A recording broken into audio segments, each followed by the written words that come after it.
It is April 26, 2024. It's 8:18 a.m. So yesterday I did a test on my just doing a log, like a test log through a camera using my GoPro Hero 9. Just a test to see how that works out and all that good stuff. So it worked out really, really well. I'm very, very happy with it. I forgot that if you remove the battery, your record time got longer, and your overheating goes away. So that's fun to remember that you can do that. So I tested for 15 minutes. Normally, it start overheating around 15 minutes, and it just stops recording, right? Especially if it's just a simple walk. If you're running or in high speed or anything like that, your battery's fine. But in this case, I have to remove the battery because I was just walking. So I went to the GoPro's website last night, early this morning, because I'm still subscribed to their system until I think June or July before it cancels, and I get a discount. And discount is not big. So two things happened. One is I got an email saying I can do a trade in. Based on my trade in value, I only get $60, so that's not worth it. So when I logged into to my account, this means I can do I get $160 Canadian off if I buy a new camera directly from them. So it's like the whole total cost, including tax, freight, tax, shipping, and tariffs, is going to cost me about $500 and something dollars. So, but it's cheaper than getting it from the store. So that's a bonus. I'll get it like in a couple of days, so it's not a big deal. I looked at Osmo Action 4 as well. The reason why I'm looking at the Action camera, not the gimbal, not the Action, the Osmo Pocket 3. One is I need something a little bit more durable, so that's why I'm looking at the Action 4. Action 4, if I get it from my local store like Best Buy or Fistech or Henry's, I get it for, including tax, $475. So that's actually a pretty good bargain. That's pretty good. It's cheaper than me getting it directly from GoPro. So if I just go to the store right now, I can just get it, and it's way cheaper than me getting from GoPro or getting it from Best Buy, getting a brand new Hero 12. So I was looking at that, and overall, here's the thing.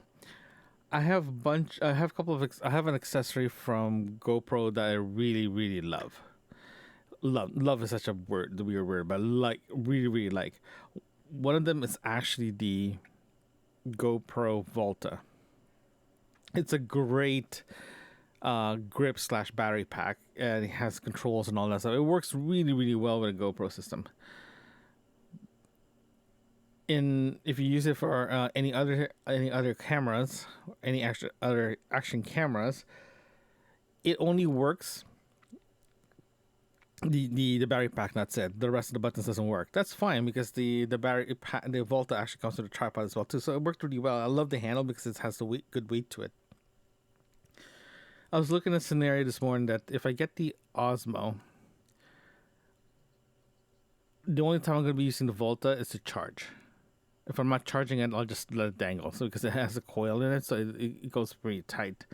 So it's not a big deal. It's really not a big deal for me to use the Volta. If I need to press record, I'll just press record. Not a big deal. I do it sometimes anyway. So, and there's things that the Osmo has that the GoPro 12 doesn't have. Like you can literally review it. You can literally go to YouTube or any articles. They have a full list of what you can and cannot do. What's GoPro better than the Osmo? What Osmo does better than GoPro? What I've noticed is the Osmo gets pretty significant firmware updates constantly, so that's good. So it's evolving. Compared to the GoPro, I think the last update they got was like beginning of the year, but that's it. There's really no increment changes. I just checked the resolution requirement. It's pretty close to what GoPro has. The GoPro that has something that Osmo doesn't have. It's a 8:7 aspect ratio, and to be honest with you, it's such a cool aspect ratio. I love that aspect ratio. My friend actually has the GoPro 12, and I played around with that aspect ratio of 8:7, and it's amazing. It is good thing about shooting that wide and that big, almost like a square. You can literally set your shooting through when you're editing. You can do everything in post, and it works. You can set your if you just shoot in 16:9, you can just move it up and down. It works really really well, and I don't shoot vertically, so me shooting vertically doesn't really do anything to me. But I'm always on horizontal, so plus I'm playing around with the idea of actually shooting all my videos on a 4:3 format. Reason why is just to give a little bit more perspective. Instead of like a wide perspective, it's just going to be a square perspective. It's actually pretty nice looking. I did that's one of the tests I did yesterday. It's actually very nice. But I digress. Those two cameras has its pros and cons, right? The accessories I got, it works really well. The only thing I have to double check in the Osmo is where the mics are placed in, because I do use a dead cat, like a furry, mic furry, wind furry, to cover the mic areas, just to provide some little wind reduction, just to give a little fighting chance to it. But yeah, that's the only thing I have to double check. But it's so far DJI is winning in my list of what I need versus what I need for an action camera, because this action camera will be literally my camera that will be bringing with me for vacations, to the company, to family functions or anything like that, because it's very versatile. You can give it to the kids, and the kids can just run around, and I'm not worried about it getting damaged or anything like that. So I'm very very adamant on making sure I'll get an action camera. And the other one as well that I was looking at is the Olympus TG6 now, or 6 or 7. It's a great camera. It's a great stills camera. Oh my god, it's a great stills camera for adventures, and it's a rugged camera. But the video is so I'm still playing with the idea of using that instead as well, but I'm still not sure yet. It does shoot 4K, but I don't know how good it is. They said the video quality, the photo quality is amazing on those, but for the video side, no one really talked about it yet. But that's why it's in the list. But right now, I'm looking at the DJI because it's a lot more cost effective than me getting a GoPro directly from GoPro directly, including my discount, and it has a little bit more functionality. So we'll see. We'll see what happens. But I ended up deciding. That's what I meant. It is 2:40 p.m. So I went out for lunch. Well, I went out for lunch, but I had my lunch early to get some stuff for Marco the cat, litter and his meals, his food. I also stopped by at Best Buy to see if they have anything on sale regarding the GoPro or the DJI. So when I got there, DJI was actually somewhat on sale, cheaper. It was actually on sale. So I ended up picking up the DJI Action 4 instead of the GoPro. Reason why is this. One is, well, it's cheaper. And based on all the reviews I've seen and all the reviews, all the comments between both cameras, DJI overall is actually much better purchase wise. One is it's supported massively by everyone else. The quality so far I've seen is pretty good. The battery life is better. It can actually record for 2.5 hours before it actually overheats. There's no overheating issue. It does get hot when I was testing it, but that's fine. That's the initial first impression anyway. So, but they said that's not gonna heat up too much. I am shooting 1080 anyway, so it's not a big deal. Compared to the GoPro, it's I don't know. There's something's up with GoPro. I'm not very particularly. Uh, I'm not willing to reinvest my money in GoPro right now. But until I see something that's a massive leap of technology, then I'll reconsider it. But right now, based on my research and all the reviews out there, so far DJI is actually the winner. So I ended up getting the DJI. The okay, put it this way: price difference was actually $100 difference between the GoPro and the DJI. I ended up getting the DJI, just a standard kit that they have, just the camera and the mount. I have everything else for mounting wise, battery wise. I actually attach it to my GoPro Volta, and the goal is just to use the Volta as a power bank now because it's such a good solid um, grip compared to the one I've seen so far. It's to be honest with you, it's worth having this grip. It actually works really well. The only thing that it doesn't do is access to the record button to record straight into the to trigger the remote. But overall, I'm pretty happy with the overall fit and finish of this. It's actually a lot lighter. Granted, I am using the stock cage from DJI. I'll probably end up getting the small rig version of the case, the cage, because I'm a big fan of the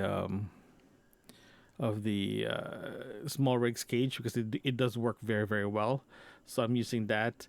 Wow, put it this way, I'm using the Volta to do a quick charge on the camera, and Volta has actually been discharged already. It's pretty close to being discharged, so that's fine. When I plugged it in, I'm actually halfway already, so it's not a big deal. The purpose of using the Volta as an extra battery is just to give a little bit more battery power to the camera itself, especially if I'm doing a long recording, because I really don't want to bring extra batteries, and I just want to see if I can use this as a battery itself, and also to charge whatever device I have.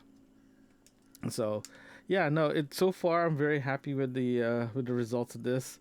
What I did actually when I got the Volta for the first time is to grab the cable that actually attached to it. I actually I actually put it. Okay, just don't do this if you're kind of squirmish doing it. I actually plug in when I was attaching this to my GoPro. I attached the USB into the charging port. I actually took like a lighter and heated up the plastic molding to remold it to where the cable is going to be living majority of the time. The reason why I did that is just to provide just to relieve the strain from the connector itself, because frankly I've never been a big fan of you're literally putting so much weight on this little metal thing with the USB connection, the USB-C on it, and I'm not a big fan of having that much force to it. So what I did in my GoPro, when I had my GoPro, I actually heated it up and just cooled it up really fast so it's actually molded properly. So I'll probably do the same thing for this one as soon as I decide to, hey, this is the perfect camera for me, so I'm just gonna keep it. So if that's the case, I'm just gonna remold it again to keep it as is. But so far, I'm very happy with what I'm seeing so far. It is a lot lighter. I do want a better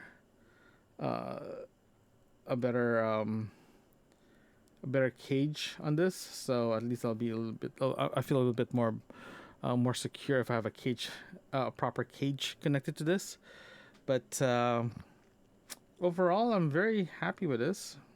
I'm gonna play with it this weekend.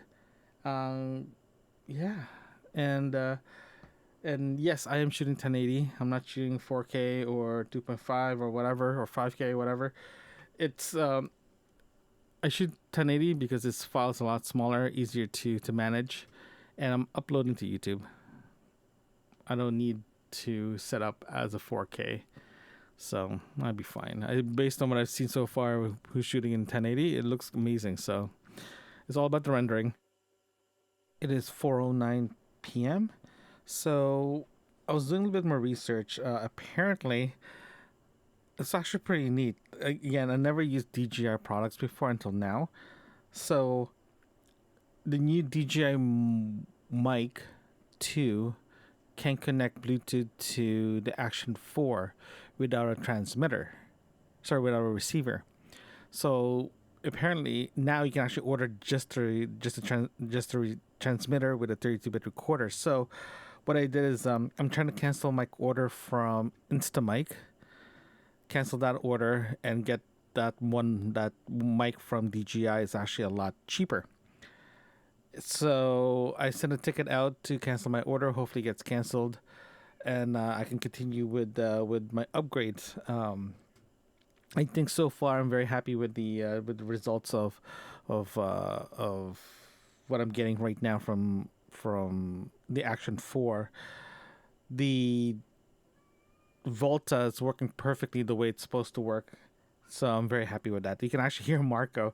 Hey buddy, it's only 4 o'clock. It's only 4:11. He normally start asking for dinner around 4, and he as soon as if he start asking dinner for 4, I usually go to the bedroom and stay there so he can just relax and cuddle a bit because he loves cuddling in the afternoon. Just to relax. As soon as I leave, he thinks it's dinner time, so I have to be very careful where I go. If he knows I'm going to the office, like where I am now, he follows me, meows a bit, then he goes to the living room. But if I stay at, if I go to the kitchen to get a glass of water, for example, or go somewhere else, he thinks it's dinner time, so he follows me and meows all the way to dinner, to the kitchen. So that's why around this time you hear him meowing. He's just letting me know that he's ready for dinner. So don't worry, I am not like ignoring him or anything like that. This is just his process of like, hey, I'm ready to eat. So, but anywho, I did send a ticket out to Instamike to cancel my order. It's part of the pre order, so I can cancel at any time. And and I just ordered the DJI Mic 2. Hopefully, it comes in the next couple of days. As soon as it arrives, I can pair that out so I can actually use the whole setup. I kind of like the setup of just having a wireless lav, the wireless mic connect to it. It works perfectly. It's apparently it syncs very well. It's the integration is actually so well, so I'm kind of excited.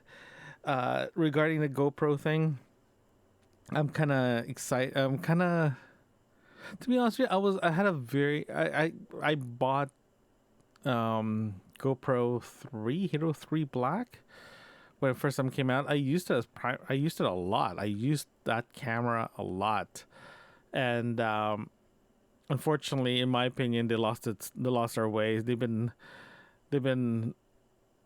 promising a lot, and unfortunately, they have whatever they promised didn't go through, and that's why I decided, you know what, time to switch. And I was looking for alternatives. So, and DJI was one of the alternatives, and hopefully it works out really well. And I'm very happy with the purchase.